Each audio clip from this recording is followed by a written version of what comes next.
તો શું તમે 2000 રૂપિયાની નોટ તે જોઈ દઈશ? તો તમારા મનમાં એમ હોય છે કે આ 2000ની નોટ આવી અને થોડાક જ સમયમાં બંધ થઈ ગઈ, તો સરકારે આ 2000ની નોટ બહાર શું કામ પાડી? શું આ માસ્ટર પ્લાન હતો? શું આ બ્લેક મની હતું? તો સરકારે આ વસ્તુ કરી શું કામ? 2000ની નોટ છાપી શું કામ? લોકો સુધી પહોંચાડી શું કામ? એટીએમ સુધી પહોંચાડી શું કામ? નોટ છાપીને ડિસ્ટ્રીબ્યુટ કરી શું કામ? શું આનું કારણ શું હતું? એવું એક આંતરરાષ્ટ્રીય નેટવર્ક હતું કે કોઈ એવો આતંકી બનાવ હતો કે પછી સરકારે એક આ પબ્લિકને ગુમરાહ કરવા માટે 2000ની નોટનું કાંડ કરેલું હતું? તો આ વિડીયો તમે છેલ્લે સુધી જોઈજો.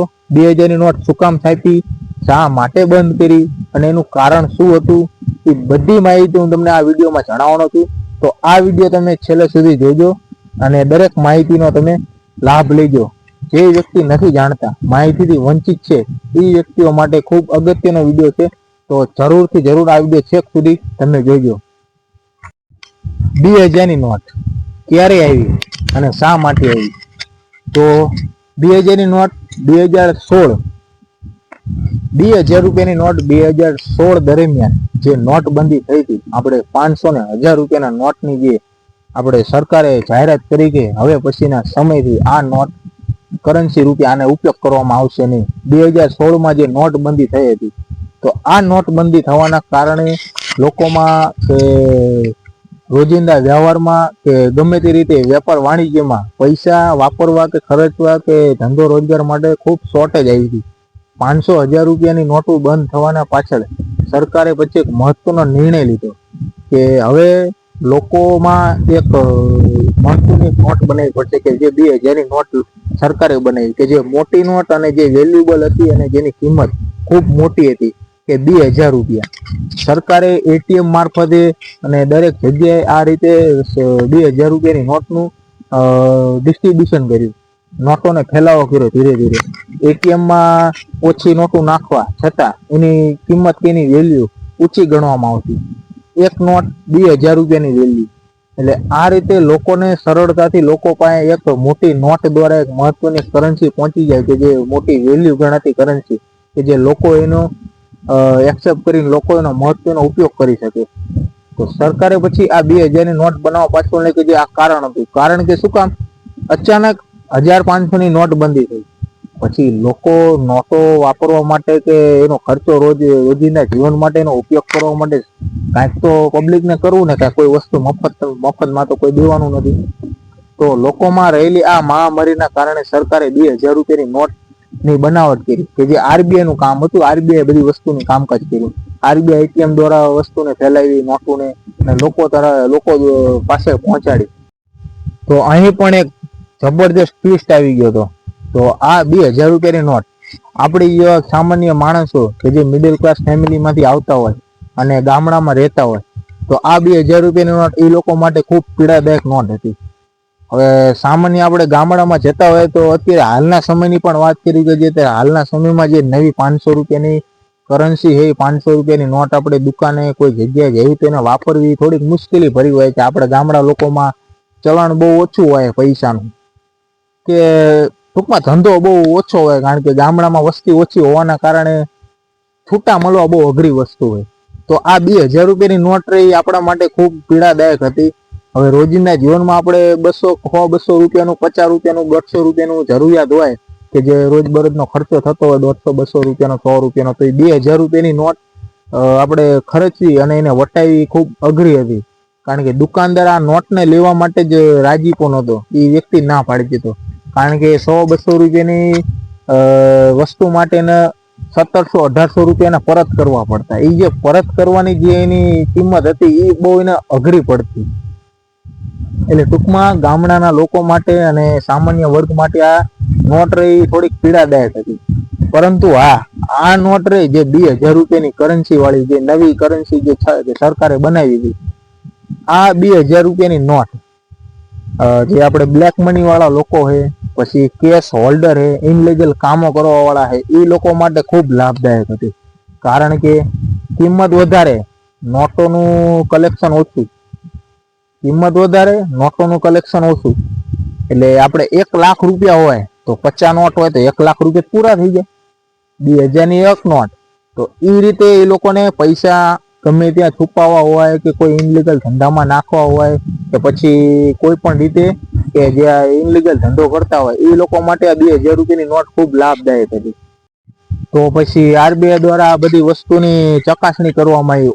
ઓબ્ઝર્વેશન આરબીઆઈ કર્યું કે આ બધી 2000 રૂપિયાની નોટો એટીએમમાં તો એટલી બધી દેખાતી નથી, લોકો સુધી પહોંચતી નથી. તો આ 2000 રૂપિયાની નોટો જાય છે ક્યાં? લોકો પાસે પહોંચતી નથી. તો પછી આરબીઆઈ અને એના જે શું આપણે કહેવી કે જે ઓલા એજન્સીઓ રાખેલી હોય કે જે તે આપણે સરકારે કે જે ઇન્ટરનેશનલ ને જે આપણે સિવિલ વોર કે બધું થતું હોય દેશમાં, એ અઘરી ઘટનાઓ કે જે મહામારી આવતી હોય કે જે તે સમય એનો ઉપયોગ કરવામાં આવતો હોય, એવી એજન્ટો દ્વારા કે જે તે એજન્સીઓ દ્વારા ખબર પડવામાં આવી કે આ 2000 રૂપિયાની નોટોનો ઉપયોગ ઇનલીગલ ધંધામાં, ગેરકાનૂની રીતે કે પછી નકલી નોટો છાપવામાં કે પછી કેશ હોલ્ડર રીતે કે બ્લેક મની રીતે કે વગેરે રીતે આનો ઉપયોગ થતો હતો. ત્યારબાદ આરબીઆઈ પછી નક્કી કર્યું, આરબીઆઈ સતર્ક થઈ ગઈ અને પછી આ 2000ની નોટનું ધીરે ધીરે આરબીઆઈ નોટું છાપવાનું ઓછું કર્યું અને આરબીઆઈ આ 2000 રૂપિયાની નોટું ચલણ જે હતું ને એ ધીરે ધીરે ઓછું કરવા માંડ્યું. આરબીઆઈ ને ખબર પડી છે કે આ 2000ની નોટ એ સામાન્ય વર્ગ તો આનો ઉપયોગ કરતો જ નથી. તો હવે આનું કંઈક તો કરવું પડે ને, કારણ કે આ એક દેશની મહત્વપૂર્ણ જે ઇકોનોમીને આખી બરબાદ કરી નાખે. અને આરબીઆઈ નું મેઇન કારણ શું હોય કે જે તે દેશ હોય કે જે આપણો ભારત દેશની અંદર આરબીઆઈ નું મહત્વનું કામ એ કે ભારત દેશના અર્થતંત્રને આર્થિક રીતે જાળવી રાખવાનું કામ કરે આરબીઆઈ. તો આ 2000 રૂપિયાની નોટ એ અસામાજિક તત્વો તેમજ આતંકવાદી જેવા નેટવર્ક ધરાવતી સંકળાયેલા લોકો કે આતંકવાદી દ્વારા આ નોટ એક ખૂબ અગત્યની લાભદાયક બનતી જતી. હવે એ લોકો કે આતંકવાદી લોકોને એવું કે આ 2000ની નોટ ટૂંકમાં કે વેલ્યુ આ 2000 રૂપિયાની નોટની વધારે હોવાથી અને 30 એને સ્ટોર કરવામાં ખૂબ સહેલાઈ થતી, ખૂબ ઓછી નોટો અને વેલ્યુ વધારે. તો આ બધી વસ્તુ આરબીઆઈ દ્વારા નોટિસ કરવામાં આવી અને તેમ છતાં ઘણા લોકોને એવું લાગતું હતું કે આ 2000 રૂપિયાની નોટ અચાનક બંધ કેમ થઈ ગઈ, સરકારે એની ઉપર નોટબંધી કેમ જાહેર કરી, કે અચાનક શું થયું? તો આ એક અચાનક નોટબંધી નથી, ડાયરેક્ટલી નથી પણ ઇનડાયરેક્ટલી આપણે કહી શકીએ. કારણ કે આ 2000 રૂપિયાની નોટ એ બ્લેક મની જનરેટ નથી કરતી, પરંતુ બ્લેક મનીને આ નોટો જે 2000ની નોટો રહી એ બ્લેક મનીને સ્ટોર કરવા માટે ખૂબ આમ શું કહેવાય લાભદાયક હતી, કે જે બ્લેક મનીને સ્ટોર કરવા માટે ખૂબ કામ આવતી હતી. હવે નોટોનું બંડલ નાનું એવું હોય પણ એની વેલ્યુ બહુ મોટી થઈ જાય એ રીતે. પછી ધીરે ધીરે પછી સરકારે આ નોટોનું બનાવવાનું બંધ કર્યું અને એટીએમમાં નોટોને નાખવાની બંધ કરી. એટલે આનો ચલણ ધીરે ધીરે આનું ઓછું થતું ગયું ચલણ, અને અત્યારે પછી ધીરે ધીરે ઘટતું ગયું અને પછી એનું નહિવત માત્રામાં થઈ ગયું. ટૂંકમાં આ 2000ની નોટો આપણને એમ થતું છે કે સરકારે 2000ની નોટ છાપીને અચાનક બંધ કરી દીધી ને હવે માર્કેટમાં જોવા નથી બંધ મળતી શું હતી. તો આ એક 500 ને 1000 રૂપિયાની જે નોટબંધી થઈ હતી, તો એ નોટબંધી પાછળનું જે એક લોકોને સરળતાથી જે પૈસા મળી રહે કે જે અચાનક નોટબંધી થઈ હોય લોકોમાં હવે પછી અફરાતફરી થઈ જાય તો પછી પબ્લિકને તો પૈસા વાપરવા માટે કે રોજના ખર્ચા માટે કંઈક તો સરકારને કરવું પડે ને. તો સરકારે ટેમ્પરરી આ 2000 રૂપિયાની નોટનું જે ઉત્પાદન કર્યું હતું કે જેનું મેન્યુફેક્ચરિંગ કર્યું હતું, જે પરમનન્ટ સિસ્ટમ માટે બનાવવામાં નથી આવેલી, જે ટેમ્પરરી બનાવવામાં આવી હતી. તો આ 2000ની નોટનું તમને જાણીને તમને મજા આવી છે અને તમને આ વસ્તુ તમે અત્યાર સુધી મને નથી લાગતું કે તમે જોઈ હશે કે 2000ની નોટ, કારણ કે લોકો વંચિત જ હોય બધી વસ્તુથી, નોલેજથી, કે નવું આવો તો નવ દિવસ જ હોય, પછી અઠવાડિયું 10 દી મહિનો 15 દી 20 દી થાય તો કોઈના મનમાં એને હવના કામ ધંધે લાગી ગયેલા હોય, કોઈ વિરોધમાં કે કોઈ જાણવામાં કોઈ ઇન્ટરેસ્ટ નથી રાખતી. એટલે મને એક આ વિડીયો બનાવવા માટે થોડોક ઇન્ટરેસ્ટ લાગ્યો કે જે 2000ની નોટનો. કારણ કે અત્યારની હાલની પબ્લિકને તમે પૂછજો કે તમારા એરિયામાં શેરીમાં ગામના 2-5 જણાને લગભગ ખબર હોય તોની વાત એ 10 વ્યક્તિમાંથી તમે માર્ક કરજો, 10 વ્યક્તિમાંથી તમે 10 પૂછજો, એમાંથી લગભગ 4 થી 5 જણાને કે 3-4 જણાને લગભગ આ વસ્તુનું નોલેજ હોય.